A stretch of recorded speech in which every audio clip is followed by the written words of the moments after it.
Ahora sí vamos con nuestro primer invitado de esta mañana, el general Gastón Rodríguez, exministro del Interior. Gastón, buenos días, ¿cómo estás? Buenos días, Pancho. Un saludo cordial para todos los televidentes y radioescuchas de Betel.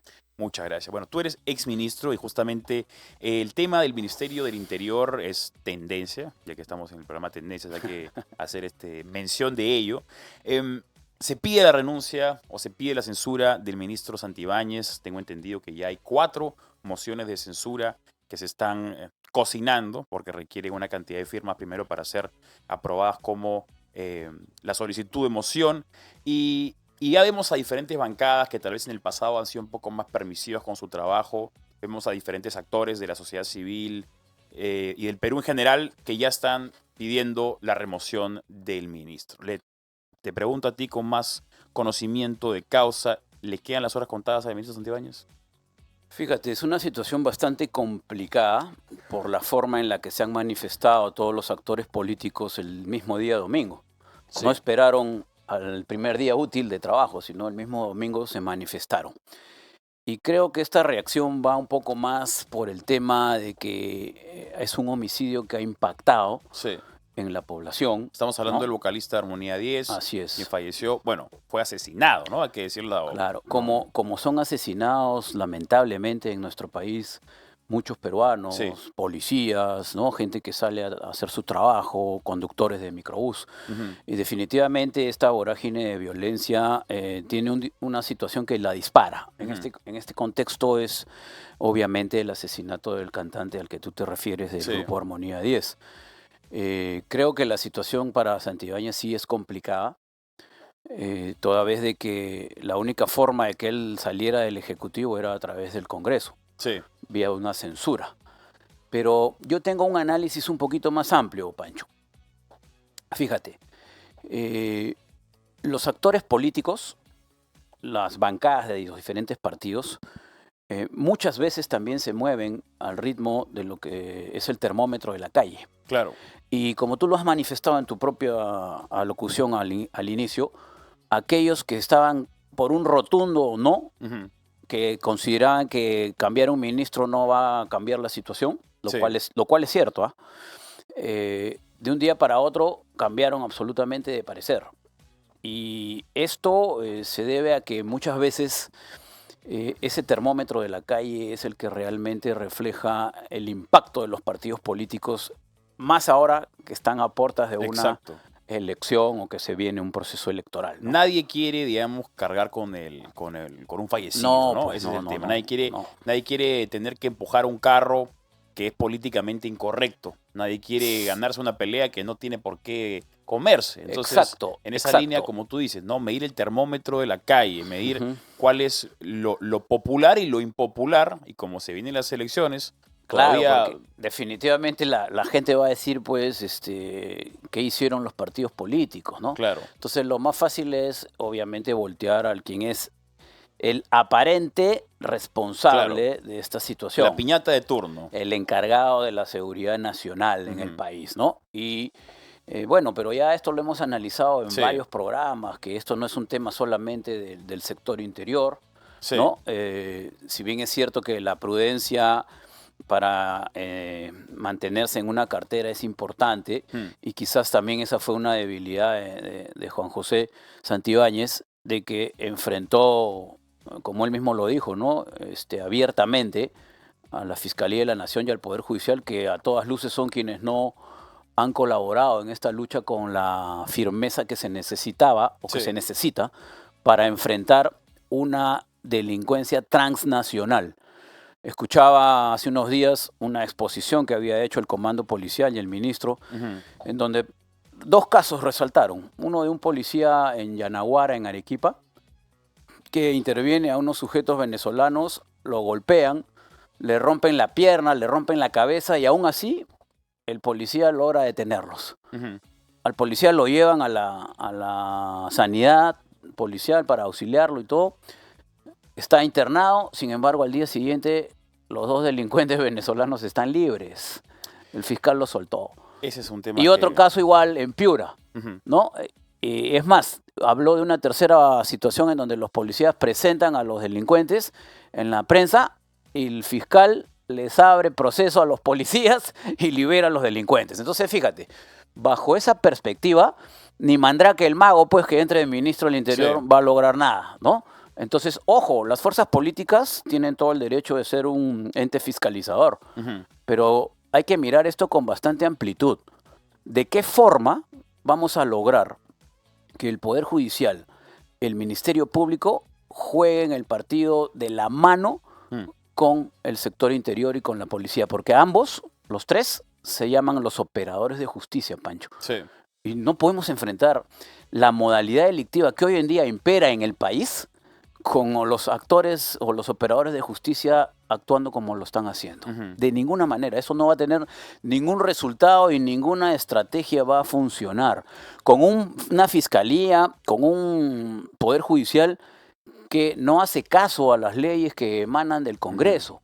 Claro que la Procuraduría del sector interior tendría que denunciar, que ya no está en manos del Congreso, pero sí, pues el Congreso, si da una ley, tiene que cumplirse, ¿no es cierto? Si está aprobada adecuadamente, tiene que cumplirse. No, aquí hay un concierto de voluntades, un concierto de posiciones institucionales que dicen, no, pues esa ley a mí me parece mal y no la cumplo. Sí. Y eso hace la Fiscalía de la Nación. Entonces, ¿quién es el perjudicado de todo esto? El poblador. Nosotros que estamos viendo el programa, los que estamos escuchando en nuestro vehículo. Las víctimas de sicariato. Las víctimas del sicariato, de la extorsión, extorsionadores que son capturados y que al día siguiente son puestos en libertad. ¿Y qué imagen deja eso ahí para el peruano que en todo caso denunció una vez? La indolencia y la impotencia que debe significar para un peruano que busca el coraje porque sabe que ahí puede haber consecuencias de una denuncia, ¿no? Porque estos extorsionadores le envían a estas personas fotos de sus hijos, de sus familiares saliendo del colegio. Pero busca el coraje, hace la denuncia y de pronto ve que esta persona sale a la calle otra vez. Entonces, Pancho, la impunidad empodera al delincuente. Entonces, como él ve que hay terreno fértil, esta extorsión ya no solamente es de ciudadanos extranjeros. Sí.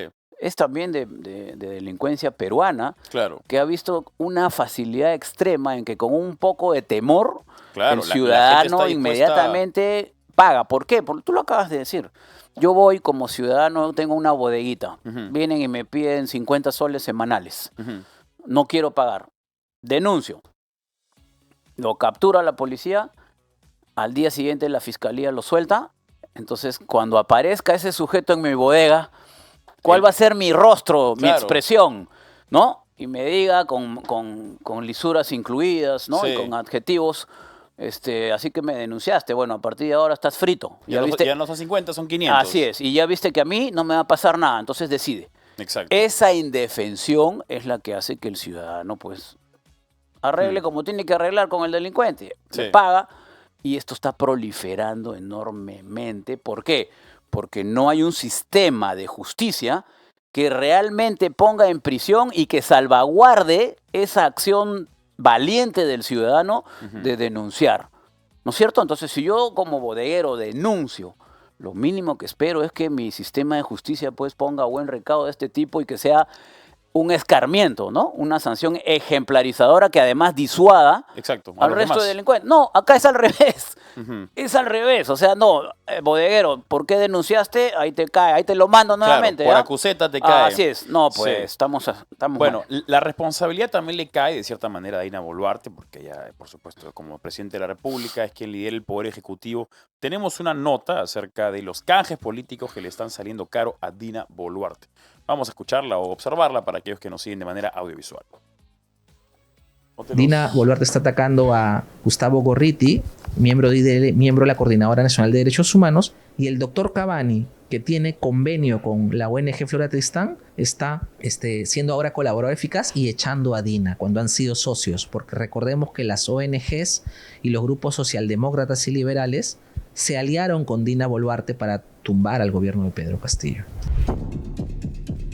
Tras los selfies de Dina Boluarte, el correo del cirujano plástico Mario Cavani pidiendo cargos en el Estado y las acusaciones sobre chats amorosos, un nuevo caso revela lo que había sido cuidadosamente ocultado. Boluarte, quien negó, maquilló y justificó durante mucho tiempo sus arreglitos estéticos, ahora enfrenta la incómoda realidad de su vínculo con su doctor de cabecera, un cirujano con lazos de convenio con la ONG Flora Tristán, misma que apoyó públicamente a Boluarte al inicio de su mandato y que ahora se posiciona en las filas de la oposición. Un dato muy interesante también, que es que actualmente Dina Boluarte se viene enfrentando a las ONGs, a IDL. Yo creo que ha habido algo interno que nosotros aún no nos enteramos, que es una traición. Recordemos que el doctor Cavani, antes de ser colaborador eficaz, tenía un convenio con la ONG. Creo que es importante saber cuánto esta ONG vinculada al grupo Intercorp le ha pagado al doctor Cavani antes que se reconozca como colaborador eficaz.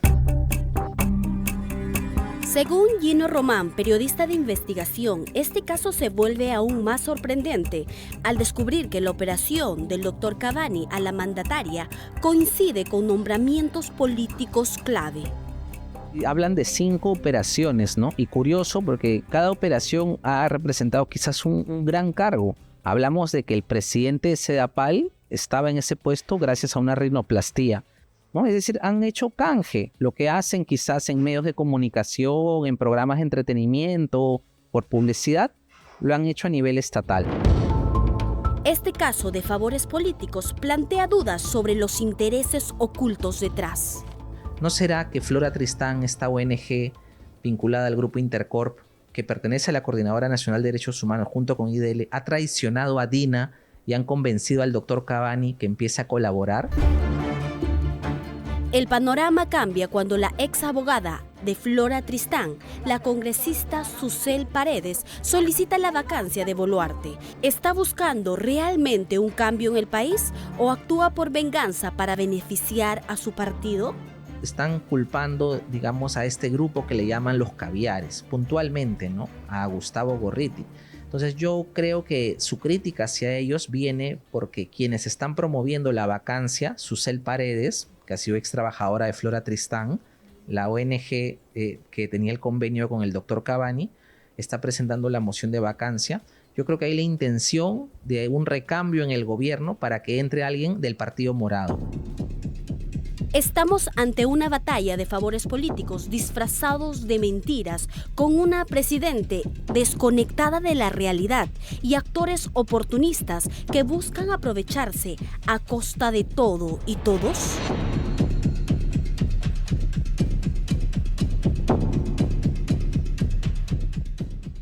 Muchas gracias a Kenia Ramos por esta importantísima nota. Ojo que esta narrativa que acabamos de escuchar, la teoría que proponía el periodista Gino Román, no es tan distinto a lo que ocurrió acá algunos años atrás, cuando vacaron a Martín Vizcarra y luego asumió constitucionalmente Manuel Merino, quien puede ser santo de tu devoción o no, pero indistintamente de ello, el señor era el presidente constitucional, porque al ser presidente del Congreso era la persona para ocupar el cargo. Y luego salieron todas estas marchas y salió una narrativa muy coordinada entre los medios de comunicación y como justamente, como conversábamos con nuestro invitado, el general Gastón Rodríguez Limo, exministro del Interior, cuando los políticos y los medios de comunicación hacen una medición de cómo está el termómetro de la calle, terminan sucumbiendo a esta presunta corrección política o a la presunta moda que quiere la gente, lo que exige presuntamente la gente, pero en realidad sabemos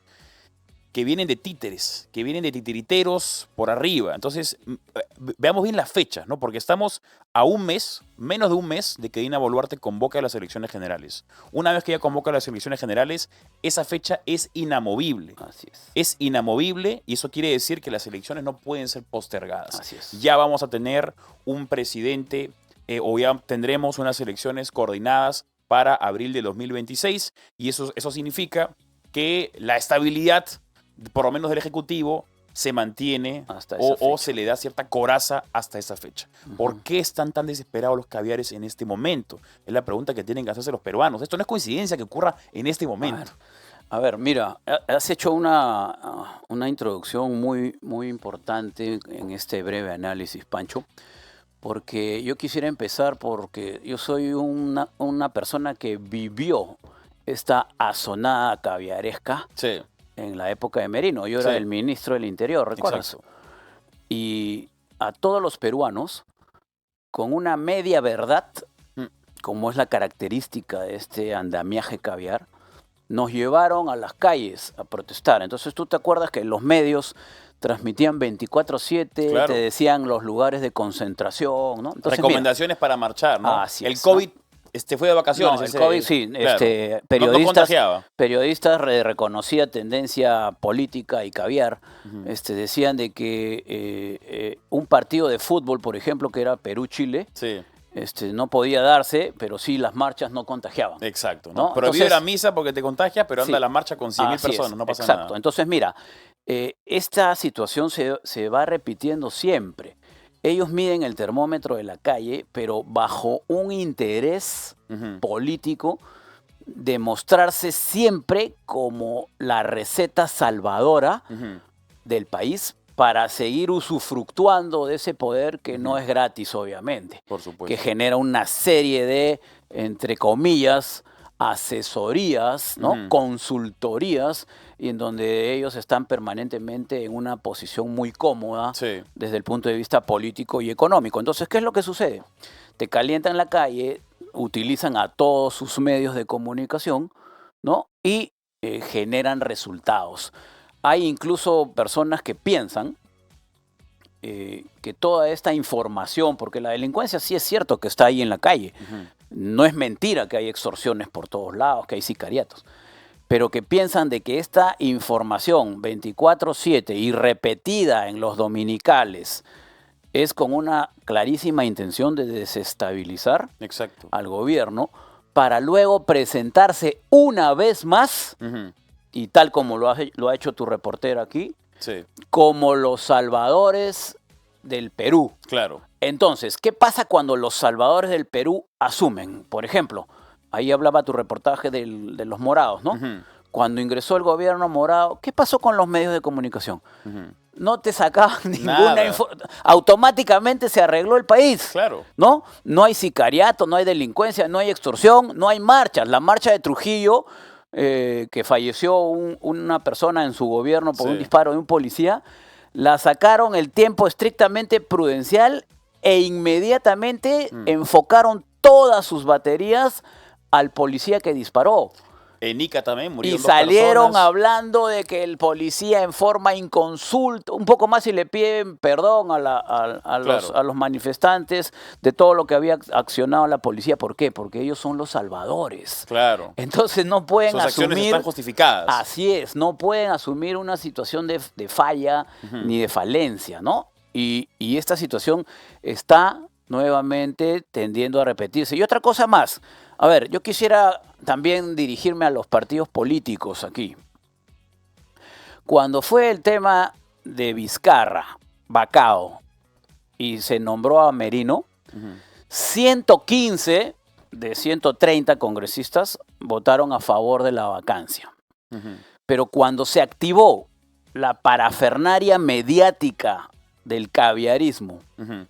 para revertir esa figura y sacaron a todos los peruanos a las calles y hubo toda esta información Sí. 24/7, fue tal el temor que se infundió que los mismos responsables políticos, o sea, los jefes de partidos políticos, que el día de ayer le habían dado todo su apoyo a Merino, Ujú.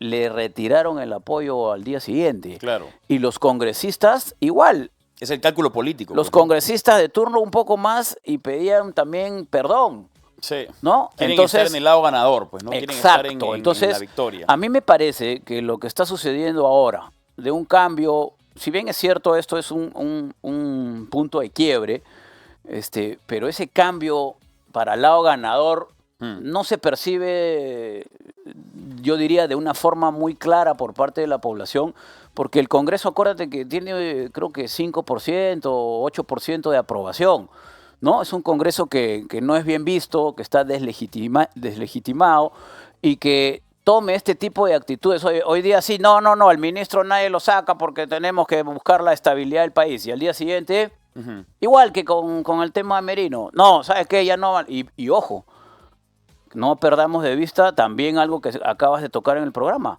¿Cuál es la fecha tope para toda esta desestabilización? El 12 de abril. Exacto. Entonces la población tiene que tener en cuenta también eso. En las próximas semanas se vienen movimientos importantes. Así hay que ser muy cauteloso y hay que entender bien el panorama, ¿no? Ya están convocando marchas también. El pretexto, como te digo, medias verdades, ¿no? Sí. Se agarran de algo que es media verdad. Sí. Como por ejemplo la sensación de inseguridad que la tenemos todos. Sí. Que bueno, es una verdad en este caso, pero la aumentan, la sobredimensionan, convocan a la marcha y sabe Dios qué resultados puede tener esa marcha para también irse sobre la presidencia de la República y buscar su vacancia. Bien, el general Gastón Rodríguez Limo estuvo con nosotros, ex ministro del Interior también. Gastón, siempre un placer conversar contigo.